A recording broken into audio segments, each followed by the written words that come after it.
स्वागत है आपका बी न्यूज नेशन में। मैं हूं आबिद हुसैन शेख। एनटीपीसीएल और रेलवे डबल लाइन बनाने में जिगजनगी का कोई योगदान नहीं, बसनगौड़ा पाटिल यत्नाड़। बीजापुर में आज एक प्रेस कॉन्फ्रेंस से बात करते हुए पूर्व केंद्र मंत्री और मौजूदा एमएलसी बसनगौड़ा पाटिल यत्नाड़ ने शोलापुर बीजापुर राष्ट्रीय मार्ग पर किसानों की खोई हुई जमीनों को एक रूप मुआवजा देने की बात करते हुए रमेश जिगजनगी ने अपने आप शाबाशी लेते हुए एनटीपीसीएल और रेलवे डबल लाइन कामों को अपना ही योगदान और श्रेय होने की बात सरासर झूठ है कहा, क्योंकि एनटीपीसीएल इस लाइन के लिए 1530 करोड़ रेल मंत्रालय को देने पर ही लाइन को डबल लाइन में बदला जा रहा है। इसमें जिगजनगी का कोई योगदान नहीं।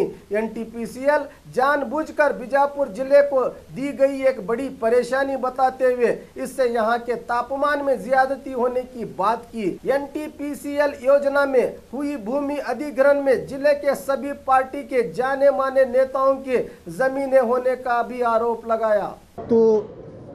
ತುರ್ತು ಪತ್ರಿಕಾಗೋಷ್ಠಿ ಕರೆದಂಥ ಉದ್ದೇಶ ನಾಳೆ ನಮ್ಮ ರಾಷ್ಟ್ರದ ಕ್ರಿಯಾಶೀಲ ಮತ್ತು ಬಹುತೇಕವಾಗಿ ದೇಶದಲ್ಲಿ ಈ ಪ್ರಧಾನಮಂತ್ರಿ ಗ್ರಾಮ ಸಡಕ್ ಯೋಜನೆ ಅನ್ನುವಂತಹ ಒಂದು ದೊಡ್ಡ ಪರಿಕಲ್ಪನೆ ಅಟಲ್ ಬಿಹಾರಿ ವಾಜಪೇಯಿಗೆ ಬರಬೇಕಾದ್ರೆ ಅದು ನಿತಿನ್ ಗಡ್ಕರಿ ಅವರ ಕಾರಣ।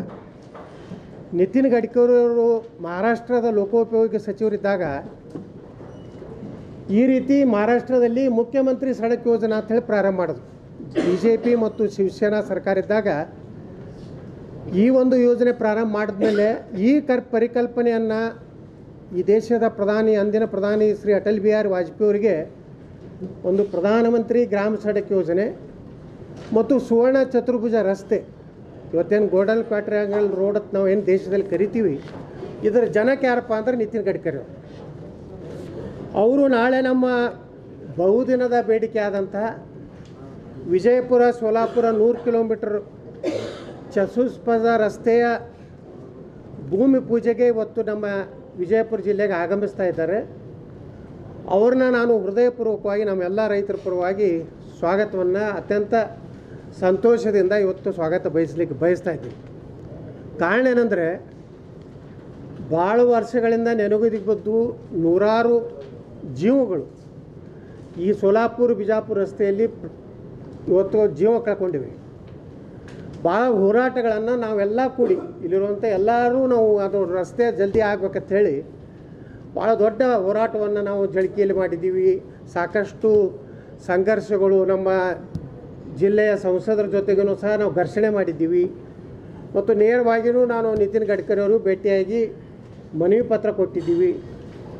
ಅದೆಲ್ಲ ಅದರ ಜೊತೆಗೆ ಇನ್ನೊಂದು ಭಾಳ ಒಳ್ಳೆಯ ಕೆಲಸ ನಮ್ಮ ನಿತಿನ್ ಗಡ್ಕರಿ ಅವರು ಮಾಡಿದ್ದು ವಿಜಯಪುರ ಯತ್ನಾಳ ಜತ್ ಮಾರ್ಗವಾಗಿ ಇವತ್ತು ಸತಾರಾಬಲ್ಲಿ ನಾಗಜಪಾಟ ಅನ್ನುವಂಥ ಒಂದೇನು ರಾಷ್ಟ್ರೀಯ ಹೆದ್ದಾರಿ 4 ಇದೆ, ಪುಣೆ ಬೆಂಗಳೂರು ರಸ್ತೆ, ಅದಕ್ಕೆ ಕನೆಕ್ಟಿವಿಟಿ ಆಗುವಂಥ ರಸ್ತೆಯನ್ನು ಸಹ ಇವತ್ತು ರಾಷ್ಟ್ರೀಯ ಹೆದ್ದಾರಿ ಘೋಷಣೆ ಮಾಡಿದ್ದಕ್ಕೆ ನಾವು ವಿಜಯಪುರ ಜಿಲ್ಲೆಯ ಮತ್ತು ಬಾಗಲಕೋಟೆ ಜಿಲ್ಲೆಯ ಈ ಭಾಗದ ಮುಂಬೈ ಕರ್ನಾಟಕ ಭಾಗದ ಜನರ ಪರವಾಗಿ ಹೃದಯಪೂರ್ವಕವಾದಂಥ ಕೃತಜ್ಞತೆ ಸಲ್ಲಿಸೋದು ನಮ್ಮ ಕರ್ತವ್ಯ। ಈ ಒಂದು ರಸ್ತೆ ಆಗೋದ್ರಿಂದ ಏನು ಲಾಭ ಆಗ್ತದೆ, ಇದು ರಾಷ್ಟ್ರೀಯ ಹೆದ್ದಾರಿ ಆಗೋದ್ರಿಂದ ಏನು ಲಾಭ ಆಗ್ತದೆ ಅಂದರೆ, ಒಂದನೇದ್ದು ವಿಜಯಪುರದಿಂದ ನೇರವಾಗಿ ಮುಂಬೈಗೆ 45ರಿಂದ 50 ಕಿಲೋಮೀಟ್ರ್ ಸಮೀಪ ಆಗ್ತದೆ। ಎರಡನೇದ್ದು ಬಿಜಾಪುರನಿಂದ ನಾವು ಇವತ್ತು ಗಣಪತಿಯ ಒಂದು ವಿಸರ್ಜನೆ ಬಹುತೇಕ ನಮ್ಮ ದೇಶದಲ್ಲೇ ಮಾದರಿ, ಲೋಕಮಾನ್ಯ ತಿಲಕರೇನು ಹಾಕಿಕೊಟ್ಟಂಥ ಒಂದು ಪದ್ಧತಿ ಪ್ರಕಾರ ಅವತ್ತೇನು ನಾವು ಏನಾದರೂ ಆ ಮಾರ್ಗದಲ್ಲಿ ಹೋಗ್ಲಿಕ್ಕೆ ಸಾಧ್ಯನೇ ಇಲ್ಲ। ಇನ್ನೊಂದು ಈ ಪಂಢರಪುರದ ಏನು ಇವು ಬರ್ತಾವೆ, ಏನಂತಾರೆ ಅದಕ್ಕೆ ದಿಂಡಿ ಯಾತ್ರೆ ಬರ್ತದೆ, ಅವಾಗೂ ಸಹ ನಾವು ಬಿಜಾಪುರ ಹೈದರಾಬಾದ್ ಈ ಭಾಗದ ಜನ ಪುಣೆ ನಗರ ದಾಟಬೇಕಾದ್ರೆ 10ರಿಂದ 15 ತಾಸು। ನಿತಿನ್ ಗಡ್ಕರಿ ಅವರ ಇವತ್ತಿನ ಆತ್ಮ ಕಾರ್ಯದರ್ಶಿ ಏನು ವೈಭವ್ ಡಾಂಗೇರವರು ನಾನು ಕೇಂದ್ರ ಮಂತ್ರಿ ಇದ್ದಾಗ ಅವರು ರಾಷ್ಟ್ರೀಯ ಸ್ವದೇಶಿ ಜಾಗರಣ ಮಂಚದ ಸಂಚಾಲಕರು ಏನಿದ್ರು, ಇವತ್ತು ಮುರಳೀಧರ್ ರಾವ್ ಅಂತೇಳಿ ನಮ್ಮ ಭಾರತೀಯ ಜನತಾ ಪಾರ್ಟಿಯ ಪ್ರಧಾನ ಕಾರ್ಯದರ್ಶಿ ಏನಾದ್ರೆ ಅವರ ಆಪ್ತ ಕಾರ್ಯದರ್ಶಿ ಇದ್ದರು, ಅವರು ನಮ್ಮದು ಭಾಳ ಆತ್ಮೀಯ ಗೆಳತನ ಇತ್ತು। ನಾವು ಹೋದಾಗ ನಿತಿನ್ ಗಡ್ಕರಿ ಅವರನ್ನು ಭೇಟಿಯಾಗಲಿಕ್ಕೆ ಹೋದಾಗ ನಾನು ನನ್ನ ಗೆಳತನದ ಮೂಲಕ ವಿನಂತಿ ಮಾಡಿಕೊಂಡಿದ್ದೆ, ಅದೊಂದು ಹೈವೇ ಮಾಡಿಕೊಟ್ರೆ ಯತ್ನಾಳಕ್ಕೆ ಒಂದು ಒಳ್ಳೆಯ ಹೆಸರು ಬರ್ತದೆ, ನಾನು ಆ ಊರಿನ ಇರೋದ್ರಿಂದ ನನಗೂ ಸಹ ಒಂದು ಒಳ್ಳೆಯ ಹೆಸರು ಬರ್ತದೆ ಅಂದಾಗ ಭಾಳ ಆಶ್ಚರ್ಯ.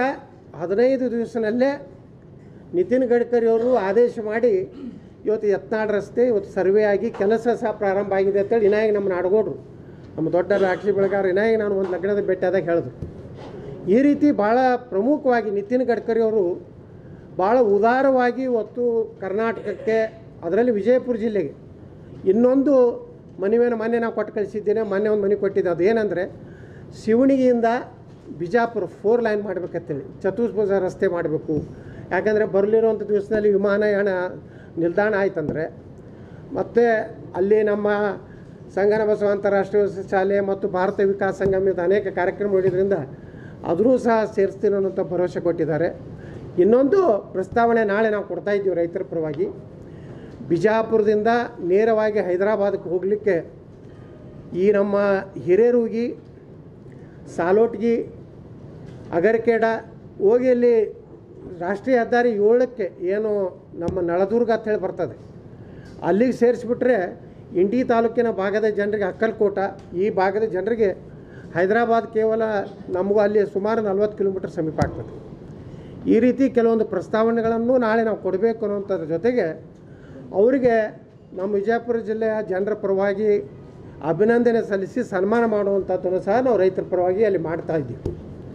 ಇದರ ಜೊತೆಗೆ ನಮ್ಮ ಒಂದು ಬೇಡಿಕೆಯನ್ನು ಸಹ ನಾವು ಮಾನ್ಯ ಸಚಿವರ ಬಳಿ ಇಡಬೇಕಾಗಿದೆ. ರೈತರಿಗೆ ಒಂದೇ ರೀತಿಯ ಪರಿಹಾರ ಕೊಡಬೇಕು ಅನ್ನೋಂಥದ್ದು ನಮ್ಮ ಬೇಡಿಕೆ. ಇವತ್ತೇನಾಗಿದೆ, ಯಾವ ರೈತರಿಗೆ ಹೆಚ್ಚಿಗೆ ಕೊಟ್ಟಿದ್ರ ಬಗ್ಗೆ ನಮ್ಮ ತಕರಾರಿಲ್ಲ, ಕೊಡಲಿ, ಅವರು ರೈತರೇ. ಆದರೆ ಅದೇ ಮಾದರಿಯಲ್ಲಿ, ಒಂದೇ ಮಾದರಿಯಲ್ಲಿ ಏನು ಇಬ್ರಾಹಿಂಪುರದಿಂದ ಸೋಲಾಪುರವರೆಗಿನ ರೈತರು ಏನು ಜಮೀನು ಕಳ್ಕೋತಾರೆ, ಎಲ್ಲರಿಗೂ ಒಂದೇ ಸಮಾನವಾದಂಥ ಅವರವರ, ನೀವು ಹುಬ್ಳಿ ವೈಸು ನೀವು ಎಲ್ಲ ಒಂದು ಬೆಲೆ ಕಟ್ಟಿದ್ದೀರಿ. ಹುಬ್ಳಿ ವೈಸ್ ಕಟ್ಟಿದಂದಮೇಲೆ ವಿಜಾಪುರ ನಗರ ಸಮೀಪ ಇದ್ದಂಥವ್ರಿಗೆ ಏನು ರೇಟು, ಇವತ್ತು ಜಳಕಿ ಚೆಕ್ ಪೋಸ್ಟ್ ಇದೆ ಅಲ್ಲಿ ಏನು ರೇಟು, ಅದೇ ಇಲ್ಲಿ ಬುದ್ನಾಳ್ಕೆರೆ ದಾಟದ ಮೇಲೆ ಏನು ರೇಟು, ಇದು ಎಲ್ಲನೂ ಸಮನಾಗಿ ಕೊಟ್ಟರೆ ಎಲ್ಲ ರೈತರಿಗೂ ಇವತ್ತು ಸಿಗಲಿಕ್ಕೆ ಸಾಧ್ಯತೆ. ಉದಾಹರಣೆಗೆ ನಮ್ಮ ಮಾನ್ಯ ಸಚಿವರು, ಕೇಂದ್ರ ಸಚಿವರು ರಮೇಶ್ ಜಿಗಜಿಣಿಯವರು ಅವರ ಶಿಫಾರಸಿನ ಆಧಾರದ ಮೇಲೆ ಅನೇಕರಿಗೆ ಯೋಗ್ಯ ದರ ಸಿಕ್ಕಿದೆ. ನಾನೇನು ಅದ್ರ ಬಗ್ಗೆ ಟೀಕೆ ಮಾಡ್ಲಿಕ್ಕೆ ಹೋಗೋದಿಲ್ಲ. ಅವರು ಭಾಳ ವೈಯಕ್ತಿಕವಾಗಿ ಮುತುವರ್ಜಿ ವಹಿಸಿ ಇಂಥ ರೈತರಿಗೆ ಹೆಚ್ಚಿಗೆ ಕೊಡಬೇಕು ಅನ್ನೋಂಥದ್ದು ಹೇಳಿ ಕೊಡಿಸಿದ್ದಾರೆ. ಆದರೆ ಅವರಿಗೆ ಇಲ್ಲಿ ಪ್ರತಿ ಎಕರೆಗೆ 2,45,00,000 ರೂಪಾಯಿ ಪರಿಹಾರ ಕೊಟ್ಟಿದ್ದಾರೆ. ಆದರೆ ಇಲ್ಲೇ ಬುತ್ನಾಳಕ್ಕೆ ಸಮೀಪ ಇದ್ದಂಥ ರೈತರಿಗೆ, ಉದಾಹರಣೆಗೆ ಇಲ್ಲಿ ಬಾಳು ಚೌಹಾಣ ಅಂತ ಒಬ್ಬ ರೈತ ಇದ್ದಾನೆ, ಅವನು 11 ಗುಂಟೆ ಜಮೀನು ಭೂ ಸ್ವಾಧೀನ ಆಗಿದೆ, ಅವನಿಗೆ 3 ಲಕ್ಷ ರೂಪಾಯಿ ಕೊಟ್ಟಿದ್ದಾರೆ. ಆದರೆ ಅವಾರ್ಡ್ ಮಾಡಿದ್ದು ಡಿ ಸಿ ಅವರು ಎಷ್ಟು, 88 ಲಕ್ಷ ರೂಪಾಯಿ ಅವಾರ್ಡ್ ಮಾಡಿದ್ದಾರೆ.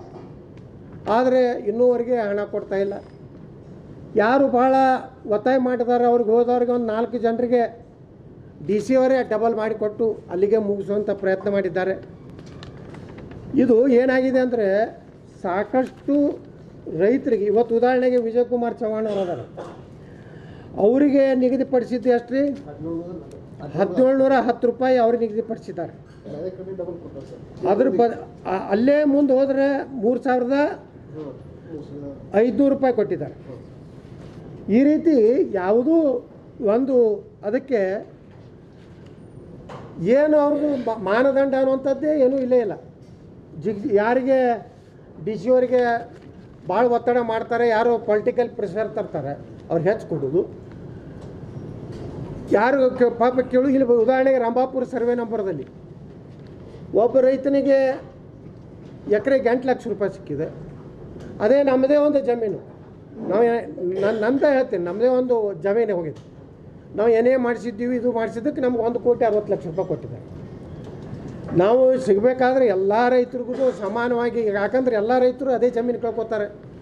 ಮತ್ತು ಎಷ್ಟೋ ರೈತರು ಅನಕ್ಷರಸ್ಥರ ಈ ಏನೇ ಮಾಡಬೇಕು, ಈ ಅಧಿಕಾರಿಗಳು ಒಳಗೆ ಹಾಕ್ಕೊಂಡು ಏನೋ ಕೊಟ್ಟು ಕೆಲಸ ಮಾಡ್ಕೋಬೇಕು ಅನ್ನೋಂಥ ಅಷ್ಟು ರೈತರು ಜಾಗೃತಿ ಇಲ್ಲಾರ್ದ ಅನೇಕ ಮುಕ್ತ ರೈತರಿದ್ದಾರೆ. ಅವರಿಗೆ ಆ ಪರಿಹಾರ ಸಿಗದೆ ಇವತ್ತು ಅತಿ ಕಡಿಮೆ ಪರಿಹಾರ ಸಿಗ್ತಿರೋದ್ರಿಂದ ಇದು ಒಟ್ಟಾರೆ ಬಿಜಾಪುರ ಸೋಲಾಪುರ ರಸ್ತೆಯಲ್ಲಿ ಭಾಳ ದೊಡ್ಡ ರೀತಿಯಿಂದ ಅಸಮಾನತೆ ಆಗಿದೆ. ನಾವು ಮಾನ್ಯ ರಮೇಶ್ ಜಿಗಜಿಣವರಿಗೂ ಒತ್ತಾಯ ಮಾಡ್ತೀವಿ, ಭಾಳ ಪರಿಶ್ರಮ ಪಟ್ಟು ಹಗಲು ರಾತ್ರಿ ಶ್ರಮಪಟ್ಟು ಈ ರಸ್ತೆಯನ್ನು ಮಂಜೂರಾತಿ ಮಾಡಿದ್ದಾರೆ. ಯಾರೂ ಆಗಲಾರಂಥ ಕೆಲಸ ಅದನ್ನು ಇವತ್ತು ಮಾಡಬೇಕಾದ್ರೆ ಅವ್ರು ಎಷ್ಟು ಹಗಲುಗಳನ್ನು ಎಷ್ಟು ರಾತ್ರಿಗಳನ್ನು ಜಪ ಮಾಡಿದ್ರು ಗೊತ್ತಿಲ್ಲ, ಆದರೆ ಏನೋ ಮಾಡಿ ಮಾಡಿಸಿದ್ದಾರೆ. ಅವ್ರಿಗೂ ಅಭಿನಂದನೆ ಹೇಳಬೇಕಾಗ್ತದೆ. ಯಾಕಂದ್ರೆ ಅವ್ರು ಸವಾಲು ಹಾಕ್ಲಕತ್ತಾರೆ ಎಲ್ಲರಿಗೂ. ಬರ್ರಿ ಎಲ್ಲರೂ ಗಾಂಧಿ ಚೌಕಿಗೆ ಬರೆಯಲಕತ್ತಾರೆ. ನಾವಂದ್ರೆ ಗಾಂಧಿ ಚೌಕಿಗೆ ಬರ್ಲಾಕೆ ಯಾವಾಗಲೂ ತಯಾರದೀವಿ. ನಾವೇನು ಗಾಂಧಿ ಚೌಕ್ಲಾಕೆ ಬರ್ಲಾಕೇನು ಅನ್ಸೋದಿಲ್ಲ. ಹಿಂದಕ್ಕೆ ನಮ್ಮ ಗಾಂಧಿ ಚೌಕಿಗೆ ಬಾ ಅಂದರು, ಇವತ್ತು ಎಂ ಬಿ ಪಾಲ್ರಿ ಗಾಂಧಿ ಚೌಕಿಗೆ ಬಾ ಅಂದರು. ಅವ್ರು ಗಾಂಧಿ ಚೌಕಿಗೆ ಕರೆದ್ರೂ ಬರ್ತೀವಿ, ಅಂಬೇಡ್ಕರ್ ಸರ್ಕಲ್ದಾಗ ಕರೆದ್ರೂ ಬರ್ತೀವಿ, ನಮ್ಮದೇನು ತಕರಾರಿಲ್ಲ. ಇದೇನು ಅನ್ಯಾಯ ಆಗಿದೆ ಅವರೇ ಜವಾಬ್ದಾರಿ ತೊಗೊಂಡು ಎಲ್ಲರಿಗೂ ನ್ಯಾಯ ಕೊಡುವಂಥ ರಮೇಶ್ ಜಿಗಜಿಣವರು ಮಾಡ್ಬೇಕಂತೇಳಿ ನಮ್ಮ ಆಗ್ರಹ ಇದೆ. ನಾಳೆ ನಾವು ಸಚಿವರಿಗೆ ಒತ್ತಾಯ ಮಾಡುವಾಗ ಅವರೂ ಸಹ ನಮ್ಮ ಬೆಂಬಲ ಕೊಡಬೇಕು. ನಮಗೇನು ಹಿಂದೆ ತೆಗೆದುಕೊಂಡ ರೈತರು ಯಾರೂ ಮೋಸದಿಂದ ತೊಗೊಂಡಿಲ್ಲ. ನಾವು ಯಾರ ಬಗ್ಗೆನೂ ಆರೋಪ ಇಲ್ಲ. ಯಾರೋ ಹಿಂದೆ ಅವ್ರು ರೈತರು ಹಂಗೆ ಮಾಡಿ ತೊಗೊಂಡಾರೋ ಅದನ್ನು ನಾವು ಅನ್ನೋದಿಲ್ಲ. ಯಾಕಂದರೆ ಅವರು ರೈತರೇ ಒಬ್ಬ ರೈತನಿಗೆ ಸಿಕ್ಕಿದ್ದೀವಿ, ನಮಗೆ ಸಿಕ್ಕಿಲ್ಲ ಅಂದರೆ ಇನ್ನೊಬ್ಬರಿಗೆ ಹಂಗೆ ಸಿಕ್ಕಿಲ್ಲ ಅವನ ಪರವಾಗಿ ಹೋರಾಟ ಮಾಡೋರು ಅಟ್ಟೆ. ಸಿಕ್ಕೋರ್ದು ಕಸ್ಕೊಂಡು ಅವ್ರೂ ಮುಂದೆ ಹೋಗಬಾರ್ದು, ನಾವು ಮುಂದೆ ಹೋಗಬಾರ್ದು ಅನ್ನೋದು ಸ್ವಭಾವ ಅಲ್ಲ. ಅದಕ್ಕೆ ನಾವು ಒತ್ತಾಯ ಮಾಡ್ತೀನಿ. ಭಾಳ ಗಂಭೀರವಾದ ಸಮಸ್ಯೆ ಇದೆ ಇದು. ಇದೇ ರೀತಿ ಆದರೆ ಭಾಳಷ್ಟು ರೈತರಿಗೆ ಅನ್ಯಾಯ ಆಗ್ತದೆ. ಯಾಕಂದ್ರೆ 100 ಕಿಲೋಮೀಟ್ರ್ ವ್ಯಾಪ್ತಿಯಲ್ಲಿ ಇಬ್ರಾಹಿಂಪುರ ಕ್ರಾಸ್ನಿಂದ ಏನು ನಮ್ಮದು ಟೊಯೋಟಾ ಕಂಪ್ನಿದಿಂದ ಪ್ರಾರಂಭ ಆಗೋ ಸೋಲಾಪುರ ನಗರವರೆಗೆ ಇರುವಂಥ ಎಲ್ಲ ರೈತರಿಗೂ ಯೋಗ್ಯ ದರ ಕೊಡಬೇಕು ಅನ್ನೋಂಥ ಮನವಿಯನ್ನು ಅವ್ರ ಮುಂದೆ ನಾವು ಇಡೋರಿದ್ದೀವಿ. ಅದಕ್ಕೆ ನಾಳೆ ಸಚಿವರಿಗೆ ಈಗಾಗಲೇ ಅವರ ಆಪ್ತ ಕಚೇರಿಗೆ ನಾವು ವಿನಂತಿ ಮಾಡ್ಕೊಂಡಿದ್ದೇನೆ. ನಾಳೆ ನಾವು ಸನ್ಮಾನ ಮಾಡ್ತೀವಿ ಮತ್ತು ಈ ಮನವಿ ಕೊಡ್ತಿಲ್ಲ ಕೊಡಿ, ಏನೋ ಪ್ರಾಬ್ಲಮ್ ಇಲ್ಲ, ಅದ್ರ ಬಗ್ಗೆ ಸೂಕ್ತ ನಾವು ಪರಿಶೀಲನೆ ಮಾಡ್ತೀನಿ ಅಂತ ಹೇಳಿ ಸಚಿವರ ಮುಖಾಂತರ ನಾವು ನಾಳೆ ಅದನ್ನು ಪರಿಶೀಲಿಸ್ತೀವಿ ಅನ್ನೋಂಥ ಒಂದು ಮಾತು ಸಹ ನಮ್ಗೆ ಇವತ್ತು ಕೊಟ್ಟಿದ್ದರಿಂದ ಈ ಪತ್ರಿಕಾಗೋಷ್ಠಿಯನ್ನು ಕರೆದು ನಾನು ಎಲ್ಲ ಪತ್ರಕರ್ತ ಬಂಧುಗಳನ್ನ ವಿನಂತಿ ಮಾಡ್ಬೋದು ಇಷ್ಟೇ. ಇದು 100 ಕಿಲೋಮೀಟ್ರ್ ವ್ಯಾಪ್ತಿಯಲ್ಲಿ ಬರುವಂಥ ರೈತರ ಒಂದು ಪ್ರಶ್ನೆ ಇದೆ. ತಾವೂ ಸಹ ಸಚಿವರ ಮೇಲೆ ಇದರ ಬಗ್ಗೆ ಸಾಕಷ್ಟು ನಿಮಗೆಲ್ಲ ದಾಖಲೆಗಳನ್ನು ನಾವು ಕೊಡ್ತೀವಿ. ತಾವೂ ಸಹ ಸ್ವಲ್ಪ ಒತ್ತಡ ಹಾಕಿದ್ರೆ ನಮ್ಮ ಎಲ್ಲ ರೈತರಿಗೂ ಅನುಕೂಲ ಆಗ್ತದೆ. ಈ ರೀತಿ ಏನು ಅನ್ಯಾಯ ಆಗಿದೆ ಅದು ಸರಿಪಡಿಸುವಂಥ ಕೆಲಸ ಆಗ್ತದೆ ಅಂತೇಳಿ ಅದಕ್ಕಾಗಿ ಒಂದು ತುರ್ತು ಪತ್ರಿಕಾಗೋಷ್ಠಿಯನ್ನು ಕರೆದು ಈ ವಿಚಾರವನ್ನು ತಮ್ಮ ಮೂಲಕ ತಿಳಿಸಲಿಕ್ಕೆ ಪ್ರಯತ್ನ ಮಾಡ್ತಾಯಿದ್ದೀವಿ.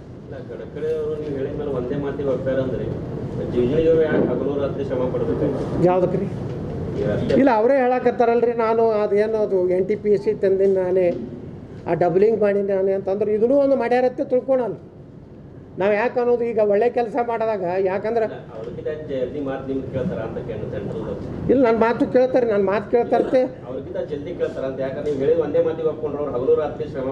ಇಲ್ಲ ಒಂದೇ ಮಾತಿಗೆಲ್ಲ ಒಂದು ರೋಡ್ ನಮ್ಮ ಯತ್ನಾಳ್ ರೋಡ್ ಹೇಳಿದ್ದಕ್ಕೆ ನಿತಿನ್ ಗಡ್ಕರಿ ಅವ್ರು ಹೆಂಗೆ ಅದಾರಂದ್ರೆ ಅವ್ರು ಇನ್ನೊಂದು ಹೇಳೀನಿ, ಇನ್ನೊಂದು ಭಾಳ ಮಹತ್ವವಾದಂಥ ಒಂದು ಪ್ಲ್ಯಾನ್ ಕೊಟ್ಟೀನಿ, ಅದನ್ನೂ ಒಪ್ಕೊಂಡಾರೆ. ಅದು ಇದು ಸರ್ಕಾರ ಇವತ್ತು ಇದು ಮಾಡ್ಲಕತ್ತೈತಿ, ಏನೋ ಎಕ್ಸಾಮಿನ್ ಅಂದ್ರೆ ಸರ್ವೆ ಮಾಡಕತ್ತಾರೆ. ಏನೇನು ಹೇಳಿದ್ದೆ ಅಂದರೆ ನಮ್ಮ ದೇಶದಲ್ಲಿ 12 ಜ್ಯೋತಿರ್ಲಿಂಗ ಅದ, 12 ದೇವಿ ಏನು ಶಕ್ತಿಗಳು ಅದಾವಲ್ಲ, ಶಕ್ತಿಪೀಠಗಳು. ನಾ ಏನು ಹೇಳಿದ್ದೆ ನಿತಿನ್ ಗಡ್ಕರಿ ಅವ್ರಿಗೆ ಅವಾಗ ಮನವಿ ಪತ್ರ ಕೊಡಾಗ, ಈ 12 ಜ್ಯೋತಿರ್ಲಿಂಗ ದೇಶದಲ್ಲಿ ಏನು ಅದಾವು ಇವಕ್ಕೆಲ್ಲಕ್ಕೂ ಸುವರ್ಣ ಚತುರ್ಭುಜ ರಸ್ತೆ ಮಾಡಿ ಅಂದ್ರೆ ಇಡೀ ಕೇದಾರ್ನಿಂದ ಹಿಡಿದು ಶ್ರೀಶೈಲ, ನಮ್ಮ ಇದು ಏನು ರಾಮೇಶ್ವರ, ಇವೆಲ್ಲ 4 ಲೈನ್ ಮಾಡಿಬಿಟ್ರೆ ನಮ್ಮ ತೀರ್ಥಯಾತ್ರಿಗಳೇನು ಅದಾರ ಈ ಜ್ಯೋತಿರ್ಲಿಂಗ ದರ್ಶನ ಮಾಡ್ಕೊ 12 ಜ್ಯೋತಿರ್ಲಿಂಗ ಏನು ದರ್ಶನ ಮಾಡ್ಕೋತದು. ಅದ್ರ ಜೊತೆಗೆ ಎಷ್ಟೋ ಕಡೆ 4 ಲೈನ್ ಕೂಡ್ಯಾವ್ರಿ. ಈ ತ್ರ್ಯಂಬಕೇಶ್ವರ ಇರ್ಬೋದು, ಇವತ್ತು ನಮ್ಮ ಕಾಶಿ ವಿಶ್ವನಾಥ ಇರ್ಬೋದು, ಅದ್ರ ಜೊತೆ ಶಕ್ತಿಪೀಠಗಳು ಅದಾವೆ. ಏನು ಶಂಕರಾಚಾರ್ಯರು ಹೊತ್ತು ಸ್ಥಾಪನೆ ಮಾಡಿದಂತಹ ಏನು ಶಕ್ತಿಪೀಠಗಳು ಅಥವಾ ನಮ್ಮ ಜ್ಯೋತಿರ್ಲಿಂಗಗಳು ಅವು ಮಾಡೋದ್ರ ಜೊತೆಗೆ ಅವೆಲ್ಲ ಪ್ರವಾಸಿ ಕೇಂದ್ರ ಮಾಡಿ ಅಲ್ಲಿ ಯಾತ್ರಿ ನಿವಾಸಗಳನ್ನ ನಿರ್ಮಾಣ ಮಾಡಿ ಸುಲಭ ಶೌಚಾಲಯಗಳನ್ನ ನಿರ್ಮಾಣ ಮಾಡಿಬಿಟ್ರೆ ಲಕ್ಷಾಂತರ ಜನ ನಾವು ನೋಡ್ತೀವಿ ಜ್ಯೋತಿರ್ಲಿಂಗ ಹೋದಾಗ ಸರಿಯಾಗಿರಲಿಕ್ಕೆ ಅಲ್ಲಿ ವಸತಿ ಇರೋದಿಲ್ಲ. ಸರಿ ಇವತ್ತು ಕೇದಾರಕ್ಕೆ ಹೋಗ್ತಾರೆ, ಕೇದಾರ ಮಗ್ಗಲ ಯಾವುದ್ರದ್ದು ನಮ್ಮ ಇವ್ರು ಹೋಗ್ತಾರಲ್ರಿ, ಇವೆಲ್ಲ ನಮ್ಮ ಬದ್ರಿ, ಇವೆಲ್ಲಕ್ಕೂ ಒಂದು ಕನೆಕ್ಟಿವಿಟಿ ಆಗುವಂಥದ್ದು ಕೊಟ್ಟು ಅದನ್ನೂ ಸಹಿತ ಇವತ್ತು ಎಕ್ಸಾಮಿನ್ ಮಾಡಿ ಇದನ್ನು ಒಳ್ಳೆಯ ಐಡಿಯಾ ಅಂತ ಅವರೇ ಹೇಳಿದ್ದಾರೆ. ಈ ರೀತಿ ಒಬ್ಬ ಮಂತ್ರಿ, ಕೇಂದ್ರ ಮಂತ್ರಿಗಳು ಹೆಂಗೆ ಇರಬೇಕು ಅನ್ನೋದಕ್ಕೆ ಒಬ್ಬ ಮಾದರಿ ಅದ. ಅಂಥವ್ರ ಮುಂದೆ ಇವತ್ತು ನಾವು ಯತ್ನಾಳ್ ರಸ್ತೆ ಹೇಳಿದ್ವಿ, ಒಂದೇ ತಕ್ಷಣಕ್ಕೆ ಇವತ್ತು ಆಗೈತೆ ಅಂತ ನಮಗೂ ಭಾಳ ಸಂತೋಷ ಮತ್ತು ಆಶ್ಚರ್ಯ ಆಗ್ತದೆ. ಅಂದರೆ ಒಬ್ಬ ಸಚಿವರು ಯಾವ ರೀತಿ ಆಕ್ಟಿವ್ ಆಗಿ ಕೆಲಸ ಹಂಗೆ ನಮ್ಮ ಕೇಂದ್ರದ ರಾಜ್ಯ ಸಚಿವರು ಸಹ ಮಾಡಲಿ ಅಂತೇಳಿ ನಮ್ಗೆ ವಿನಂತಿ ಇದೆ ಅಷ್ಟೇ.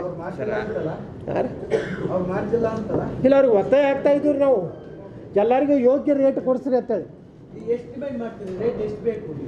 ಸರ್ ನೀವು ಒಂದು ಈಗ ಏನು ನೀವು ಒಂದು ಫಿಕ್ಸ್ ಮಾಡಿರಿ, ಈಗ 2,65,00,000 ಒಂದು ಎಕರೆಗೆ ಅಂತೇಳಿ ನೀವು ಫಿಕ್ಸ್ ಮಾಡಿ, ಅದನ್ನೇ ಒಂದು 2,65,00,000 ರೂಪಾಯಿದಂಗೆ ಕೊಡ್ರಿ. ನೀವು ಒಂದು ಈಗ ನಗರ ಪ್ರದೇಶದಲ್ಲಿ ನೀವು 2,65,00,000 ಕೊಟ್ಟಿಲ್ಲ, ಈ ಇಬ್ರಾಹಿಂಪುರದಿಂದ ಇರುವಂಥ ರೈತರಿಗೆ ಇವತ್ತು ಎಷ್ಟು ವ್ಯಾಲ್ಯೂ ಆಗ್ತಾವ್ರಿ? ಯಾವುದು ಖಾಸಗಿ ಮಾರಿದ್ರು 2.5 ಕೋಟಿ ರೂಪಾಯಿ ಹೋಗ್ತದೆ ಇವತ್ತು. ಅದೇ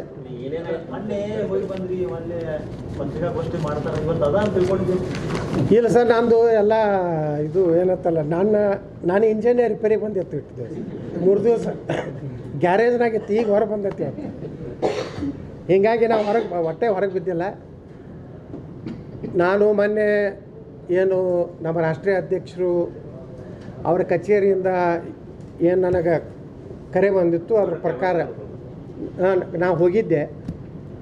ಸುಮಾರು 25 ನಿಮಿಷ ರಾಷ್ಟ್ರೀಯ ಅಧ್ಯಕ್ಷರು ಭಾಳ ಗಂಭೀರತೆಯಿಂದ ಕರ್ನಾಟಕದ ಪಕ್ಷದ ಪರಿಸ್ಥಿತಿ, ಚುನಾವಣೆಯ ಒಂದು ಪರಿಸ್ಥಿತಿ, ಇವತ್ತು ರಾಜ್ಯದಲ್ಲಿ ಏನು ವೀರಶೈವ ಲಿಂಗಾಯತ ಒಂದು ಏನು ಇದು ಆಗ್ತಾಯಿದೆ ಅದರ ಪರಿಸ್ಥಿತಿ, ಮತ್ತು ಪಕ್ಷವನ್ನು ಯಾವ ರೀತಿ ಒಳ್ಳೆಯ ನಾಯಕರು ಇವತ್ತೇನು ಪಕ್ಷದಿಂದ ದೂರ ಆಗಿದ್ದಾರೆ ಅಂಥವ್ರನ್ನ ತರೋದ್ರ ಬಗ್ಗೆ, ಉದಾಹರಣೆಗೆ ಪ್ರಮೋದ್ ಮುತಾಲಿಕರನ್ನ ಹಿಡಿದು ಸಹಿತ ಅನೇಕ ವಿಚಾರಗಳನ್ನು 25 ನಿಮಿಷ ಸುದೀರ್ಘವಾಗಿ ರಾಷ್ಟ್ರೀಯ ಅಧ್ಯಕ್ಷರು ನನ್ನ ಸಮಯ ಕೊಟ್ಟು, ನಾನು 1 to 1 ಯಾರೂ ಇಲ್ಲ ಕೊಟ್ಟು ನನ್ನ ಎಲ್ಲ ಭಾವನೆಗಳನ್ನು ಕೇಳಿದ್ದಾರೆ.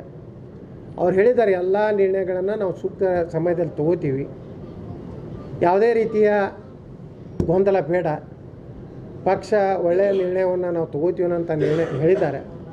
ಅದಕ್ಕೆ ಅದನ್ನು ಸಮಯ ಅವ್ರು ಯಾವಾಗ ಅದನ್ನು ತಿಳಿಸ್ತಾರೆ. ಈಗಾಗಲೇ ನನ್ನ ಮಾಹಿತಿ ಪ್ರಕಾರ ರಾಜ್ಯದ ಅಧ್ಯಕ್ಷರ ಜೊತೆಗೂ ಸಹ ನಿನ್ನೆ ರಾಜ್ಯ ಅಧ್ಯಕ್ಷರ ಕಚೇರಿಯಿಂದಲೂ ನಾನು ಫೋನ್ ಬಂದಿತ್ತು.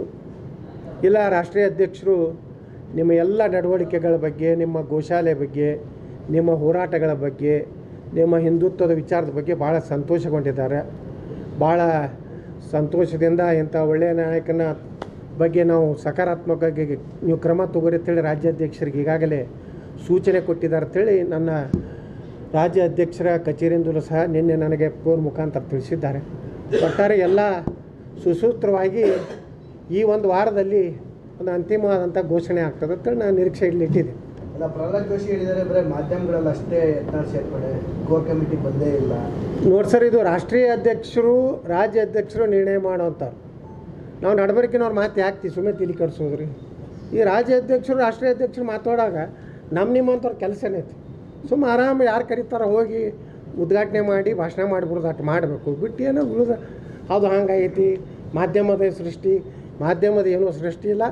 ಮಾಧ್ಯಮ 100ಕ್ಕೆ 100 ಸತ್ಯವನ್ನೇ ಬರ್ತದೆ. ಮಾಧ್ಯಮಗಳನ್ನು ನಂಬಿ ಪಕ್ಷ ಇಟ್ಟು ಉದ್ಧಾರ ಆಗಿದೆ, ಪಕ್ಷ ಮುಂದೆ ಬಂದಿದೆ. ಸುಮ್ಮನೆ ಮಾಧ್ಯಮದಲ್ಲಿದೆ, ಮಾಧ್ಯಮದಲ್ಲಿ ತಮ್ಮದು ಬೇಕಾದಾಗ ಮಾಧ್ಯಮ ಅನ್ನೋದು ತಾವು ಬೇಡ ಆಗಿತ್ತಂದ್ರೆ ಮಾಧ್ಯಮದಲ್ಲಿ ಸೃಷ್ಟಿ ಅಂತ ಅನ್ನೋದು ಇದು ಎಲ್ಲ ನಮ್ಗೆ ಬೇಡ. ಎಲ್ಲ ಒಳ್ಳೆಯ ಕೆಲಸ ಆಗ್ತದೆ. ಪ್ರಹ್ಲಾದ್ ಜೋಶಿಯವರಾಗಲಿ ಜಗದೀಶ್ ಶೆಟ್ಟರಾಗಲಿ ಆನಂದದಿಂದ ಸಂತೋಷದಿಂದ ಮುಂದಿನ ಚುನಾವಣೆಯನ್ನು ನಮ್ಮ ಜೊತೆಗೆ ಮಾಡಲಿ ಅಂತೇಳಿ ಹಾರೈಸ್ತೇನೆ. और खबरों के लिए देखते रहिए बी न्यूज़ नेशन।